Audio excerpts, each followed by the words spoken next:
Did you feel the world stop spinning? Remember that moment when you checked your phone and couldn't believe the headlines?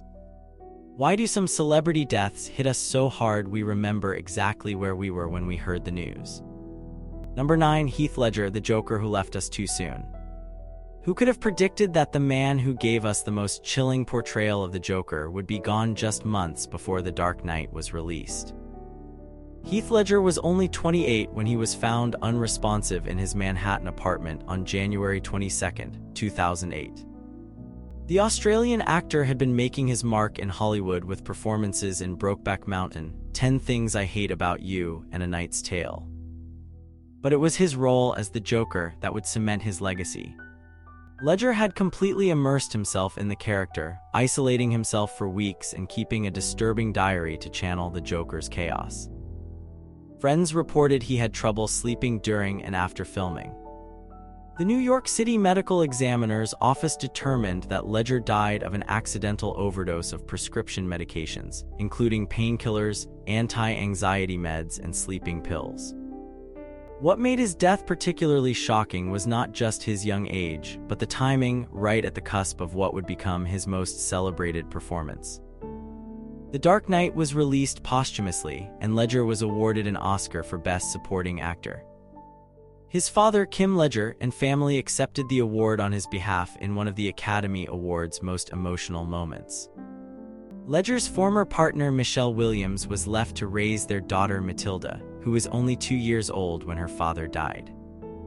Celebrities like Tom Cruise, Johnny Depp, and Jude Law, who helped complete Ledger's final role in the Imaginarium of Dr. Parnassus, spoke about how devastating his loss was to the industry and to them personally. I find it impossible to accept that I will never again hear his laugh or feel his arm around my shoulder or watch him crinkle that smile that lit up any room, said Brokeback Mountain co-star Jake Gyllenhaal in the days following Ledger's death. Number 8. Kobe Bryant, the Black Mamba's final flight. Can a helicopter crash change sports history forever?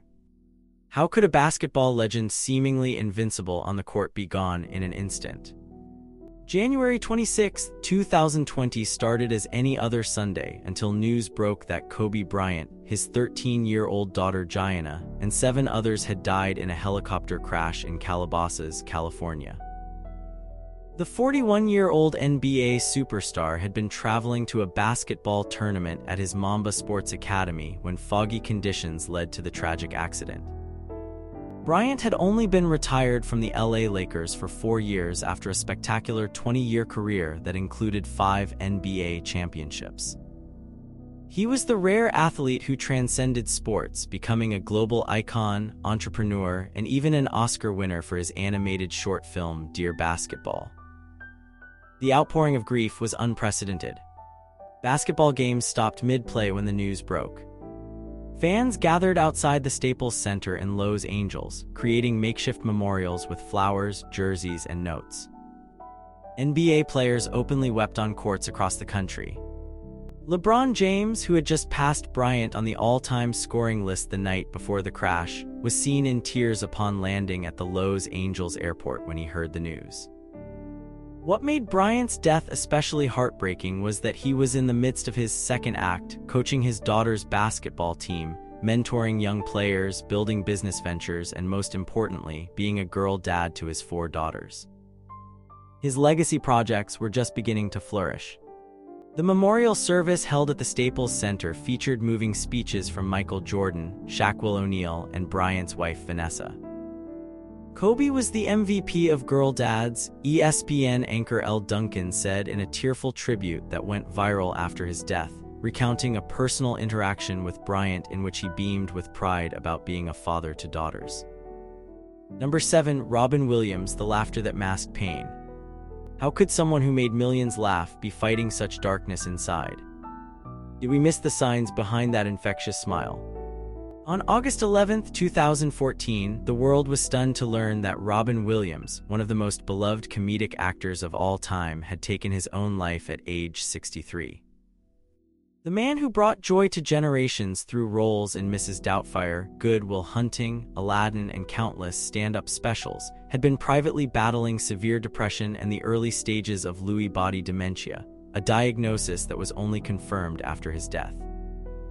Williams' unique brand of rapid-fire comedy and improvisational genius had made him seem almost superhuman. His energy on screen was boundless, his characters unforgettable. From his breakthrough as the alien Mork from Ork to his Academy Award-winning performance in Good Will Hunting, Williams showed incredible range as a performer. Behind the scenes, however, he had struggled with addiction and mental health issues for decades. The juxtaposition between his public persona and private struggles made his death particularly shocking. Friends and colleagues expressed disbelief.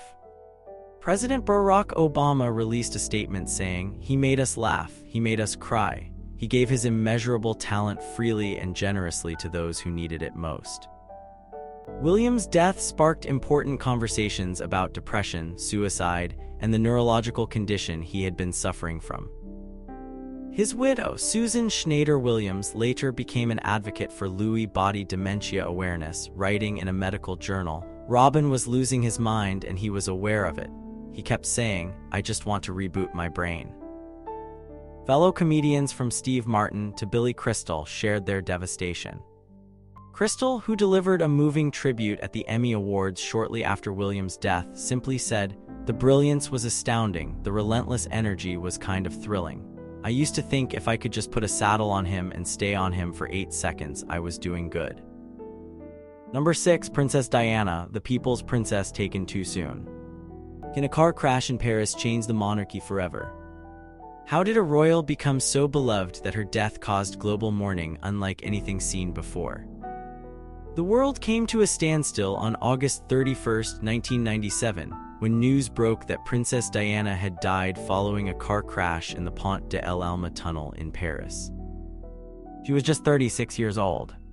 Diana, her companion Dodi Fade, and their driver Henry Paul were all killed when their Mercedes crashed while trying to escape pursuing paparazzi. Only her bodyguard Trevor Rees-Jones survived the accident.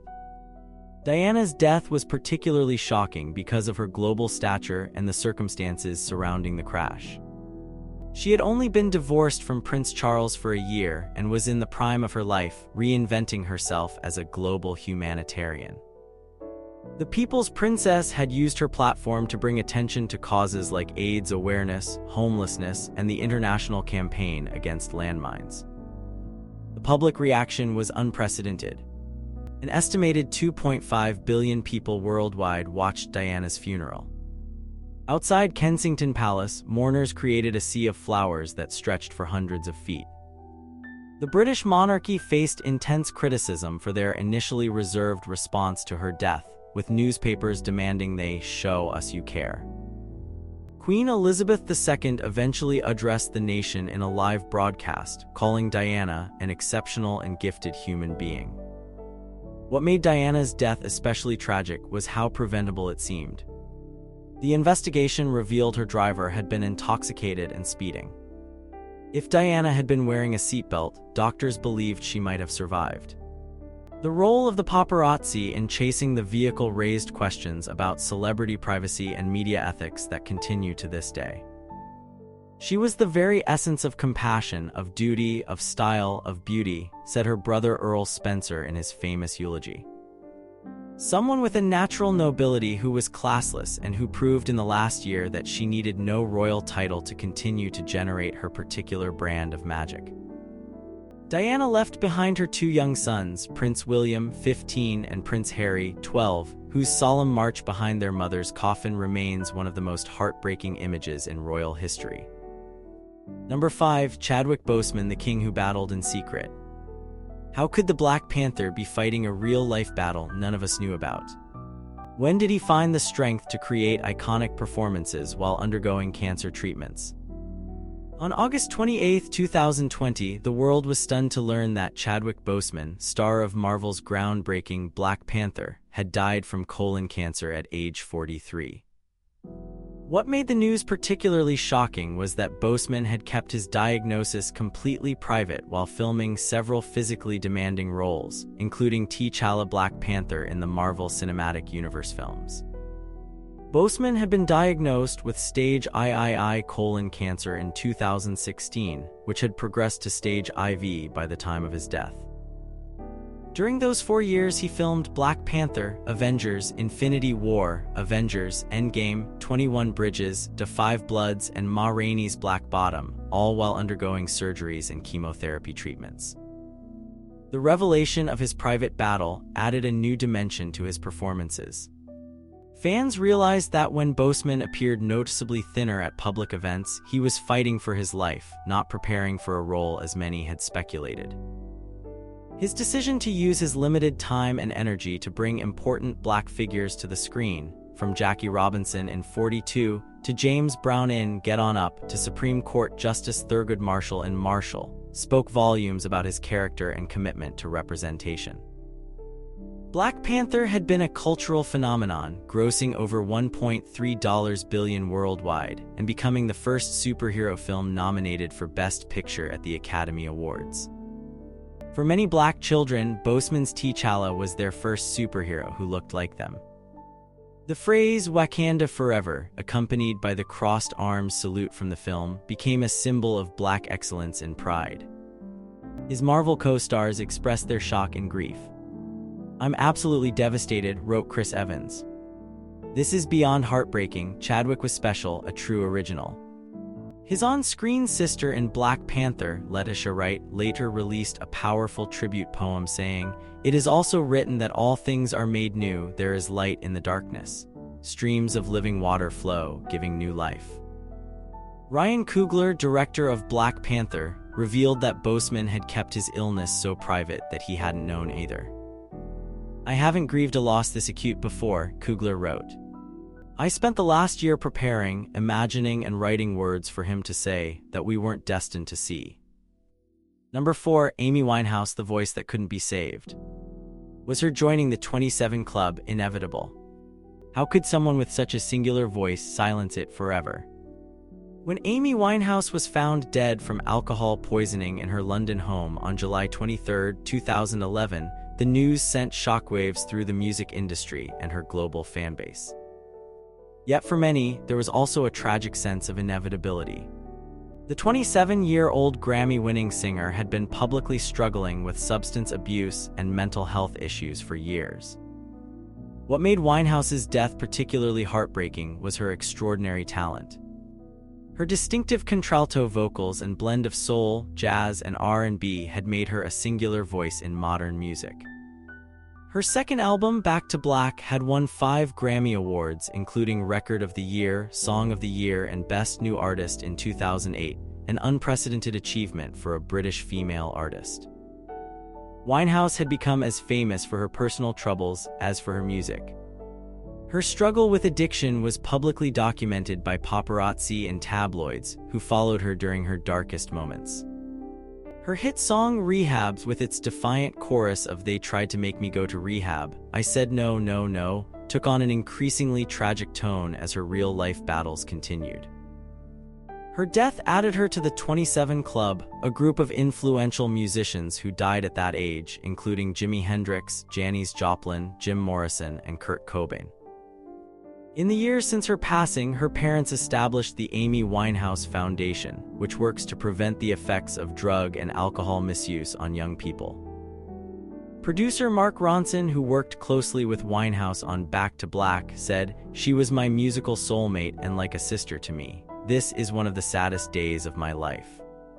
Her influence continues to be felt in artists like Adele, Lady Gaga, and Billie Eilish, who have all cited her as an inspiration. Number 3, Paul Walker, the Fast and Furious star's final ride. Can life imitate art in the cruelest way? How could someone who performed death-defying stunts on screen meet such a tragic end in real life? On November 30, 2013, Paul Walker, the blue-eyed star of the Fast and Furious franchise, died in a car crash that seemed torn from the pages of the very movies that made him famous. The 40-year-old actor was a passenger in a Porsche Carrera GT driven by his friend Roger Rodas when the vehicle crashed into a concrete lamp post and tree, bursting into flames. Both men died at the scene. What made Walker's death especially shocking was both its suddenness and its irony. Walker had built his career playing Bryant O'Connor, an undercover cop turned street racer in the adrenaline-fueled Fast and Furious films.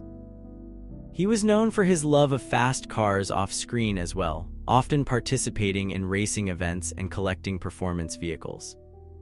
Walker's death occurred during a break in filming of Furious 7. The movie was eventually completed using a combination of already filmed scenes, body doubles including Walker's brothers Cody and Caleb, and CGI.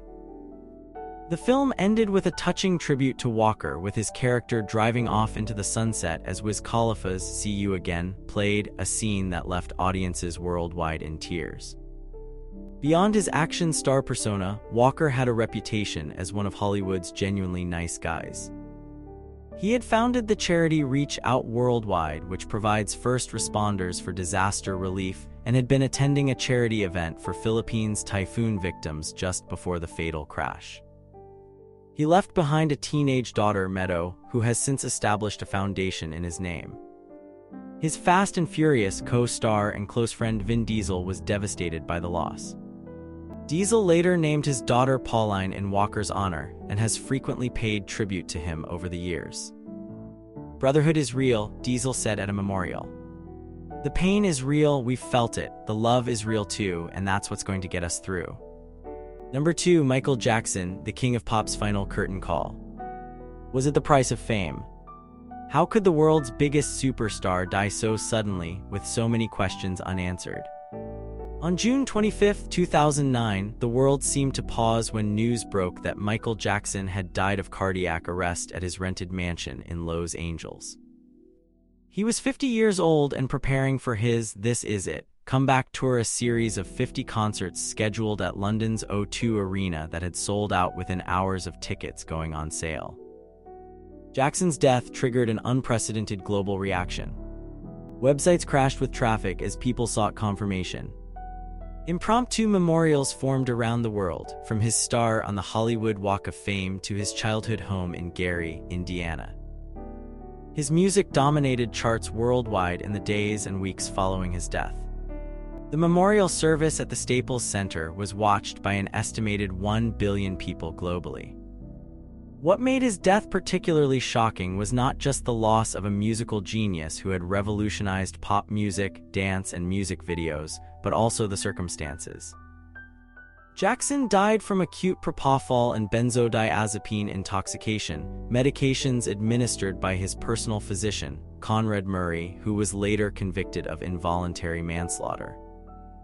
Jackson's complicated legacy included groundbreaking albums like Thriller, still the best-selling album of all time, and iconic dance moves like the moonwalk.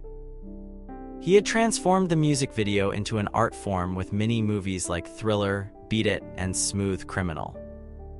But his later years were marked by controversy, including allegations of child sexual abuse, for which he was acquitted in a 2005 trial, financial troubles, and increasingly erratic behavior. The suddenness of his death left many questions unanswered and plans unfulfilled. Jackson had been working on new music and was in rehearsals for what promoters promised would be spectacular comeback concerts. Footage from these rehearsals was later compiled into the documentary This Is It, showing Jackson still capable of his trademark precision dancing and powerful vocals despite his age and reported health issues. "When Michael Jackson died, it was like a part of my childhood died," said Justin Timberlake, echoing the sentiments of millions who had grown up with Jackson's music as the soundtrack to their lives. Number 1. John Lennon, the day the music died. How could a man who preached peace die so violently? Did the world lose more than just a musician when those bullets struck outside the Dakota? On December 8, 1980, former Beatle John Lennon was shot and killed outside his New York City apartment building by Mark David Chapman, a disturbed fan who had asked for Lennon's autograph earlier that same day. Lennon was just 40 years old and had recently returned to making music after a 5-year hiatus to raise his son Sean. The shocking assassination of one of music's most influential figures sent ripples of grief around the globe. Impromptu gatherings formed in cities worldwide, with fans holding vigils and singing Beatles songs through their tears. The following Sunday, millions observed 10 minutes of silence to honor Lennon, with over 100,000 gathering in Central Park near where he was killed. What made Lennon's murder particularly devastating was that he seemed to be entering a new creative phase. His album Double Fantasy, released just 3 weeks before his death, was his first in 5 years and showed a mature artist reflecting on family life and personal growth. Songs like Beautiful Boy and Woman revealed a man who had found peace after years of personal turmoil following the Beatles' breakup. Lennon wasn't just a musician, he was a cultural and political icon who had used his fame to advocate for peace, most famously with his and Yoko Ono's Bed-Ins for Peace and songs like Give Peace a Chance and Imagine. His murder seemed especially cruel given his messages of love and non-violence. Fellow Beatle Paul McCartney, upon hearing the news, famously told reporters, "It's a drag," a comment he later explained came from the shock and inability to process such a tragedy. George Harrison issued a statement saying, "After all we went through together, I had and still have great love and respect for him. I am shocked and stunned." Lennon left behind his wife Yoko Ono and 2 sons, Julian from his first marriage and 5-year-old Sean. The photo of Lennon signing an album for Chapman hours before the murder remains one of the most chilling images in music history. The circumstances of Lennon's death, killed by a fan who reportedly wanted to steal his fame, raised difficult questions about celebrity obsession and mental illness. Chapman, who pleaded guilty to second-degree murder, has been denied parole multiple times and remains incarcerated. Is this why certain celebrity deaths hit so hard? Because they remind us of our own mortality. When stars who seemed larger than life suddenly vanish, do they take a piece of our own history with them?